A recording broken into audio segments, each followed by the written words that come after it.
Cyclonic storm आसनी के प्रभाव से भारत के पूर्वी तटवर्ती क्षेत्रों पर कई इलाके ऐसे हैं जहां पर बारिश का मौसम बना हुआ है। नमस्कार, बहुत बहुत स्वागत है आपका। और बात करेंगे अगले 24 घंटों के दौरान यानी कि 12 मई के संपूर्ण भारत के मौसमी बदलावों की। साइक्लोनिक स्टॉर्म आगे बढ़ रहा है और आंध्र प्रदेश के मध्य क्षेत्रों में तटीय इलाकों के पास है और ये काकीनाडा के आसपास से सटते हुए फिर उत्तर पूर्वी दिशा में आगे बढ़ेगा। रिकर्व कर रहा है, कमजोर हो चुका है, सीवियर साइक्लोन से अब ये साइक्लोनिक स्टॉर्म बन गया है और अनुमान यह है कि 12 मई को ये और वीक हो जाएगा। साइक्लोनिक स्टॉर्म की इंटेंसिटी इसकी कम हो जाएगी और ये डिप्रेशन में तब्दील हो जाएगा। प्रभाव इसका भारत के तटों पर कम हो जाएगा, लेकिन इसके बावजूद आप देखिए कितने dense cloud south peninsular reason, adjoining central peninsular reason पर लगातार बने हुए हैं। और इसके साथ साथ मध्य प्रदेश से लेकर राजस्थान के बीच में एक ट्रफ रेखा बनी हुई है। मध्य प्रदेश में दक्षिण पूर्वी इलाकों से लेकर राजस्थान के उत्तर पश्चिमी क्षेत्रों तक। तो इस वजह से यहाँ पर ये जो ट्रफ बनी हुई है, इस ट्रफ के ऊपर चल रही है बंगाल की खाड़ी की हवाएं, इस ट्रफ के नीचे चल रही है पश्चिमी हवाएं। तो इस वजह से यहाँ पर कुछ हिस्सों में मौसम में तब्दीली देखने को मिल सकती है। लेकिन आपको बता दें कि कुछ इलाके ऐसे भी होंगे जहाँ पर हीट वेव का भी असर रहेगा। और आइए अब जानते हैं किन राज्यों पर पड़ेगी हीट वेव की मार और कहाँ पर बारिश की राहत मिलने की संभावना है। साइक्लोनिक स्टॉर्म असनी के प्रभाव से सबसे ज़्यादा बारिश जो होने की संभावना 12 मई को भी है, वो इलाके होंगे साउथ इंडिया के, साथ ही साथ सेंट्रल इंडिया के। इसके अलावा पूर्वी और पूर्वोत्तर भारत के भागों पर आप देखिए मॉडल का जो प्रोजेक्शन है वो हैवी रेन का बना हुआ है। तो हम पहले शुरुआत साउथ इंडिया से ही करते हैं। साउथ इंडिया के क्षेत्रों में आंध्र प्रदेश तो लगातार प्रभावित हो ही रहा है, साथ ही तमिलनाडु के तमाम इलाकों में अगले 24 घंटों के दौरान मध्यम से भारी वर्षा हो सकती है। हालांकि ये जो बारिश की इंटेंसिटी तमिलनाडु पर रहेगी वो सुबह के समय रहेगी, दोपहर आते आते, क्योंकि सिस्टम नॉर्थ वेस्टर्ली और नॉर्थ ईस्टर्ली मूविंग कंडीशन में रहेगा। तो जैसे जैसे ये सिस्टम इस तरफ मूव करेगा, यहाँ पर जो इंटेंसिटी है बारिश की या बादलों का जो प्रभाव है वो कम हो जाएगा, हवाओं की स्पीड भी कम हो जाएगी। दक्षिणी आंतरिक कर्नाटक और केरल में भी कई स्थानों पर बारिश होने की संभावना है। केरल में भारी वर्षा हो सकती है कुछ जगहों पर और आंतरिक कर्नाटक में हल्की बारिश, उत्तरी आंतरिक कर्नाटक पर बादल रहेंगे। लाइट रेन आइसोलेटेड प्लेसेस पर यानी एक दो जगहों पर बारिश होगी। उत्तरी आंतरिक कर्नाटक के शहरों में ज़्यादा वर्षा की संभावना नहीं है। मॉडल के हिसाब से तो पूरा का पूरा रीजन ड्राई रहेगा, लेकिन क्योंकि आसपास में सिस्टम है, क्लाउडिंग लगातार वहां पर बनी रहेगी, हवाएं भी आर्द्रता वाली रहेंगी, तो उम्मीद कर सकते हैं कुछ हिस्सों में बारिश की। इधर तेलंगाना की बात करें तो तेलंगाना के मौसम को ये मॉडल ड्राई दिखा रहा है, लेकिन अनुमान यह है कि जो खम्मम और आसपास का हिस्सा है, छत्तीसगढ़ और आंध्र प्रदेश से सटा हुआ, इन भागों में कहीं कहीं पर हल्की वर्षा हो सकती है कल भी 12 मई को। रायलसीमा में भी कुछ जगहों पर बारिश की संभावना है। नेल्लोर, श्रीहरिकोटा से लेकर काकीनाडा और विशाखापट्टनम, कलिंगापट्टनम, ये जो कोस्टल एपी का रीजन है, इन भागों में कई जगहों पर हल्की से मध्यम बौछारें गिरने की संभावना 12 मई को भी बनी रहेंगी। ये वो रीजन है जो इस साइक्लोनिक स्टॉर्म से सबसे ज़्यादा प्रभावित हुआ है।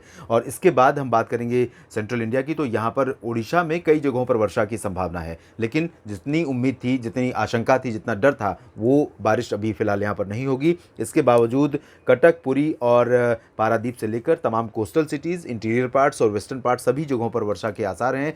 बादल यहाँ पर भी कई इलाकों में घने छाए रहेंगे। छत्तीसगढ़ में भी कई जगहों पर बादल रहेंगे और यहाँ पर सुकमा, दंतेवाड़ा, बीजापुर, नारायणपुर, कोंडागांव से लेकर रायपुर और अंबिकापुर के बीच में बादलों का प्रभाव रहेगा। कहीं कहीं पर हल्की वर्षा भी हो सकती है। मध्य भारत में बाकी जगहों की अगर हम बात करें तो बारिश की संभावना दक्षिणी कोंकण गोवा में है।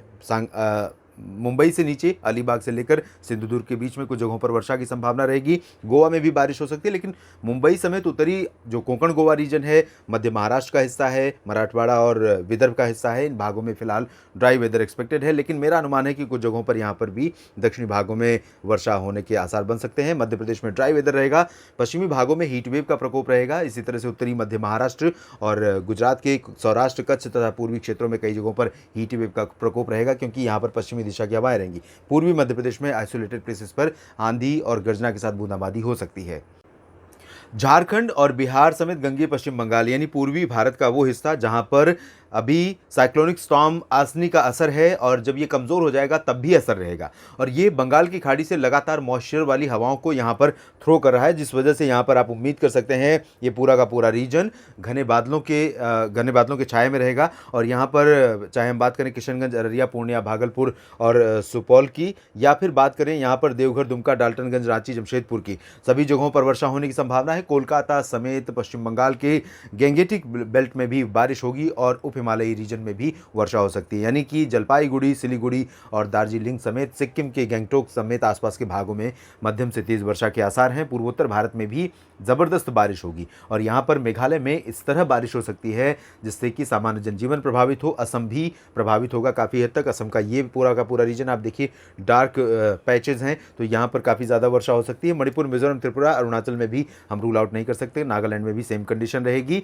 बात करें पूर्वी उत्तर प्रदेश और पश्चिमी उत्तर प्रदेश की, तो यहाँ पर उम्मीद ये है कि पूर्वी हवाएं आर्द्रता लेकर लगातार पहुँचती रहेंगी, तो उम्मीद कर सकते हैं आप वाराणसी, गोरखपुर से लेकर तराई वाले बेल्ट में हल्की वर्षा की, लेकिन इंटेंसिटी बहुत कम रहेगी और प्रोबेबिलिटी भी बहुत कम है। कुछ ही एक जगहों पर इस तरह के मौसम की संभावना रहेगी। और मौसम की संभावना इसलिए मैं आपको जता रहा हूं क्योंकि यहाँ पर दो अलग अलग प्रकृति की हवाएं हैं। इधर से मैंने पहले भी बताया था कि ये दक्षिण पश्चिमी हवाएं चल रही हैं, इधर से पूर्वी आर्द्र हवाएं चल रही हैं, तो थोड़ी बहुत उम्मीद यहाँ पर आप उत्तर प्रदेश में कर सकते हैं। तराई वाले बेल्ट में ज़्यादा और सेंट्रल पार्ट्स में अयोध्या, लखनऊ, कानपुर से लेकर आगरा, अलीगढ़, मथुरा के बीच में ये जो बेल्ट है, इन भागों में बहुत रेयर पॉसिबिलिटी है, लेकिन कंडीशन को देखते हुए रूल आउट नहीं कर सकते। एक दो जगहों पर आंधी और गर्जना के साथ बूंदाबांदी या हल्की वर्षा की, लेकिन संभावना फिर भी मैं कहूँगा कि बहुत कम है। उत्तराखंड में लाइट रेन होगी। पंजाब, हरियाणा, दिल्ली और राजस्थान के क्षेत्रों में सभी जगहों पर शुष्क मौसम रहेगा और यहाँ पर जम्मू कश्मीर, हिमाचल प्रदेश तथा उत्तराखंड में लाइट रेन के आसार हैं।